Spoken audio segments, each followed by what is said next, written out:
こんにちは、ネイリストの中山千恵子です。今回はサロンワーク動画です。久々に前編と後編と分けましたので、今回はジェルネイルのオフとプレパレーションまでで、次回の動画でジェルネイルとアートを作っていきます。今回はなんととっても派手なクリスマスネイルをオフしていきたいと思います。で、こちらの 3D はですね、ジンジャーマンクッキーのところだけアクリルなんですけれども、他の 3D はすべてクレイジェルで作っております。一度表面を削っていきます。そして、次回作るアートは、ポップで可愛い系のお正月ネイルを作っていきます。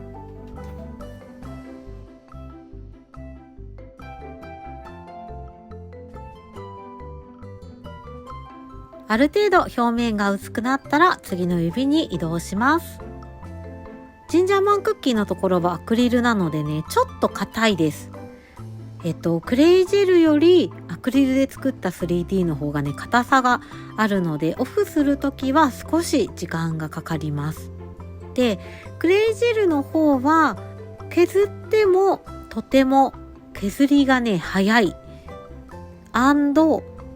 多少削ってから溶かして落とすということもできるので、オフを考えるとクレイジェル結構楽ちんですね。でもアクリルはアクリルでマット感だったりとか色の感じ、質感とかやっぱね可愛かったりするので、クレイジェルと 3D アクリルどっちもね私は好きで、なんか作りたいものによって作り分けています。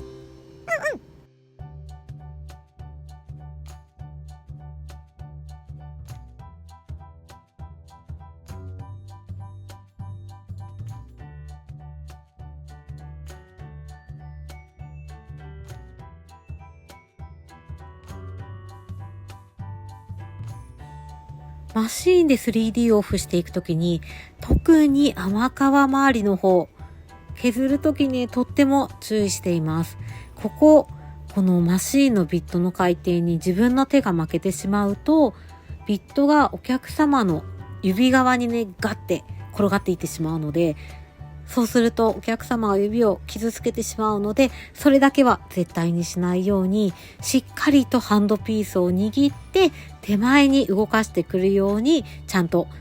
力の向きを持っていっています。筆圧をかける。筆圧ではないか。圧をかけるっていうわけではね、ないんですけど、力の方向を必ず自分側に持ってくるようにしっかり意識をして甘皮周りの方は削っております。しっかり指周りのダストを落としてから溶かしていきます。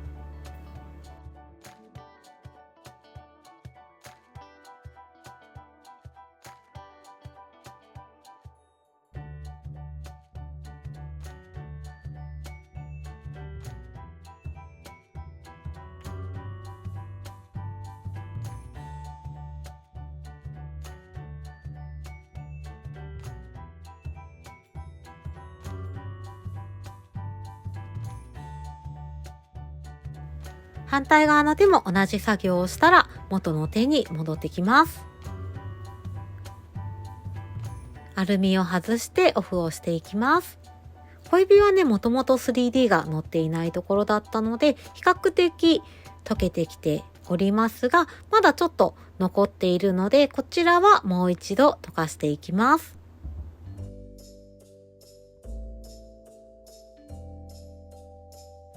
地詰めの部分は傷つけないように残っているジェルの部分だけ表面を軽く削り落としていきます。この後もう一度溶かしていきます。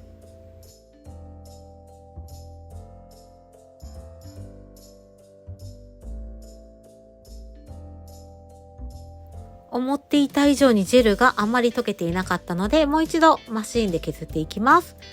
ただ最初の時よりも一度オフ溶液で巻いた後の方がカリカリっとやった時に落ちなくても柔らかくはなっているので、削った時にね、削りがとても早くなっています。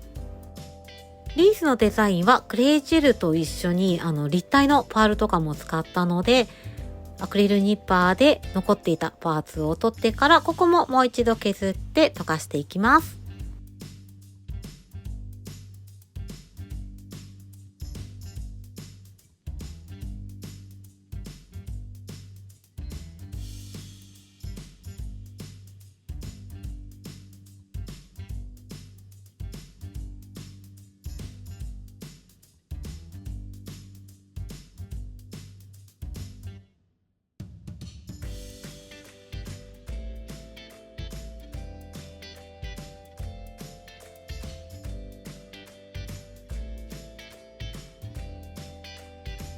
クレイジェルは削って落とすときね、途中で疲れちゃっても、一回お不溶液で巻いてもらうと、かなり柔らかくなっているのでね、アクリルニッパーで簡単に切って取って落とすことができます。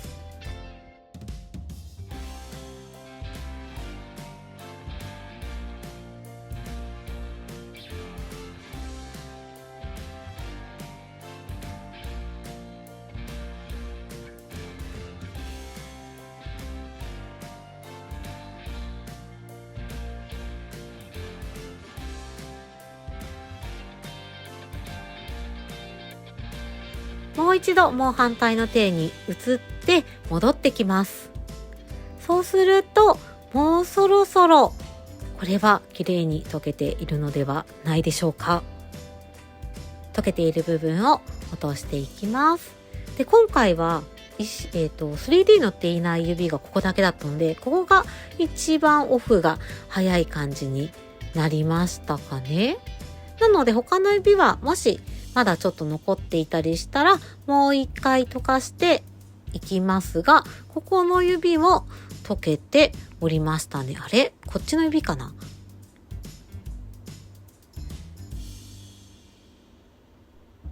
あ、こっちかな？なんかね、編集してる時にもう一回オフした指あったなっていう記憶があったので、それがこちらかな？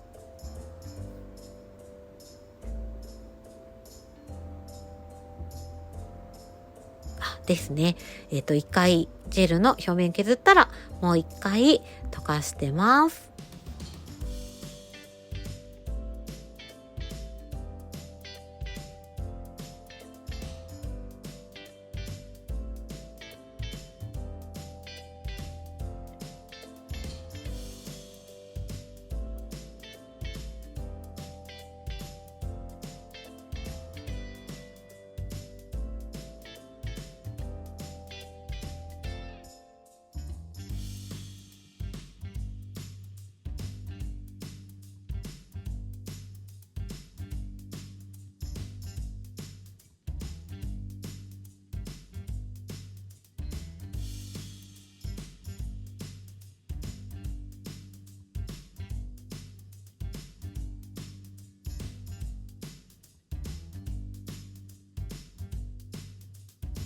はい、ようやくオフが終わりましたので、次はファイリングしていきます。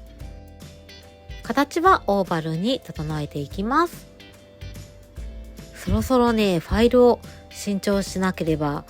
いけないですね。結構これ削りづらかったんでしょうね、この時。白いファイルに持ち替えました。で、こちらの白いファイルが100と80というかなり粗いファイルなんですけれども、こちらのファイルはこちらのファイルでかなり使い込んでいるので、もうね、全然100とか80の粗さが残っていなくて、逆にいい感じに削れているので、今150とか180ぐらいになってるんですかね。元のね、粗さはもうないんですけど、数字とはなので実際の粗さが違くなっております。使い込んだことにより。で、バリはしっかりとスポンジファイルで取っていきます。バリで残ったままにしちゃうと、カラー塗った時に先端ジェルと絡まっちゃって結構ね、バリバリっとガリガリっと硬い突っかかりの原因になってしまうので、バリは必ずしっかり気づいた時に取っていきます。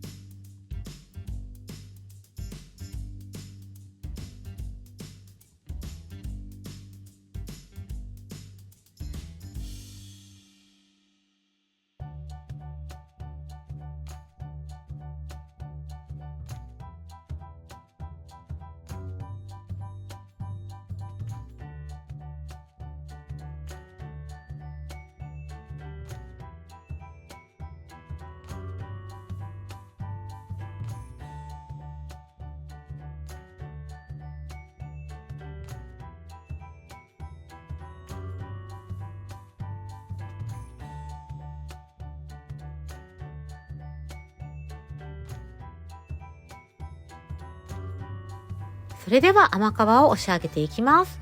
グリーンポイント使ってサイドからコーナー、甘皮周り、コーナー、サイドというように、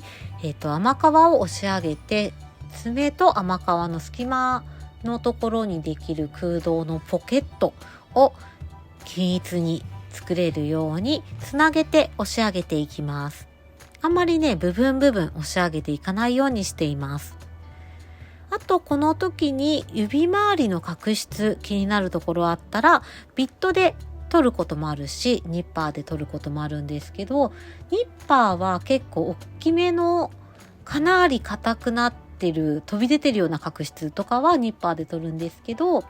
ギリギリニッパーだとちょっと切りづらそうかなとか、ちょっと硬いなみたいのはビットの方がやりやすいです。結構この角質を削って取ると、爪の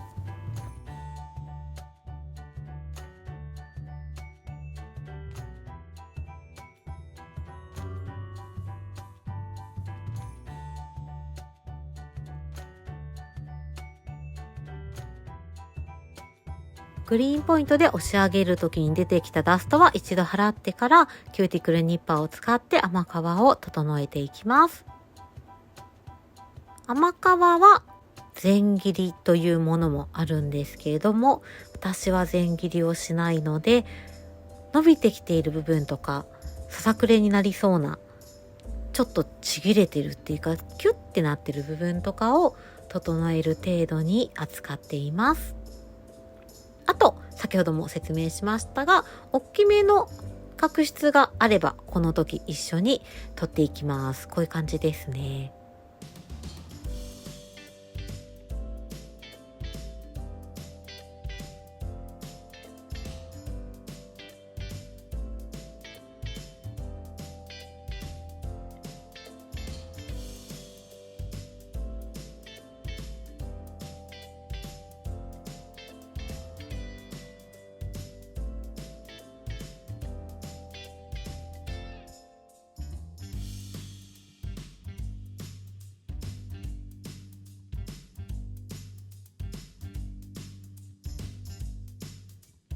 ニッパーで取れるかなと思ったんですけど、ちょっとここら辺の角質がね、ニッパーでは取れなかったので、もう一度グリーンポイントで取っていきます。ちなみにグリーンポイントじゃなくても、あ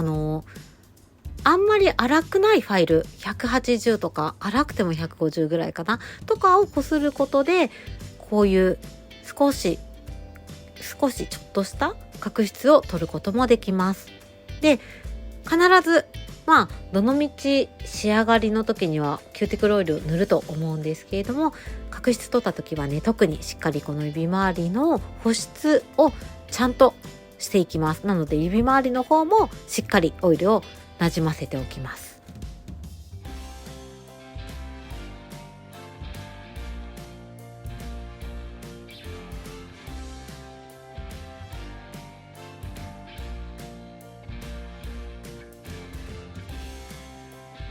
それでは今回の動画はここまでとなります。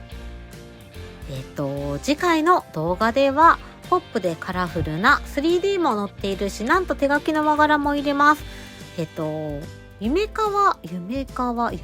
っていうほどでもないですが、ポップな和柄のネイル、うさぎさんもいます。ちょっとトラブルありでございますので、ぜひ楽しみにお待ちいただけたら嬉しいと思っておりますので、次回の動画も早めに編集して早めにアップしますので、楽しみにお待ちいただけたら嬉しいです。というわけで、今回も最後まで見ていただいて皆さんありがとうございました。ぜひまた次回も見に来てくださいね。それではまたねー。